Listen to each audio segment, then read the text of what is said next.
ரவி, ஆவியில் எளிமையுள்ளவர்கள் பாக்கியவான்கள், பரலோக ராஜ்யம் அவர்களுடையது.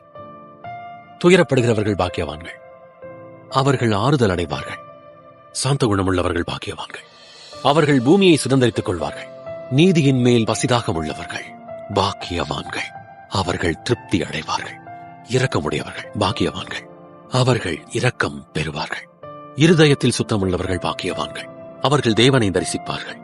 சமாதானம் பண்ணுகிறவர்கள் பாக்கியவான்கள், அவர்கள் தேவனுடைய புத்திரர் எனப்படுவார்கள். நீதி நிமித்தம் துன்பப்படுகிறவர்கள் பாக்கியவான்கள், பரலோக ராஜ்யம் அவர்களுடையது. என் நிமித்தம் உங்களை நிந்தித்து துன்பப்படுத்தி பலவித தீமையான மொழிகளையும் உங்கள் பேரில் பொய்யாய் சொல்வார்களானால் பாக்கியவான்களாயிருப்பீர்கள்.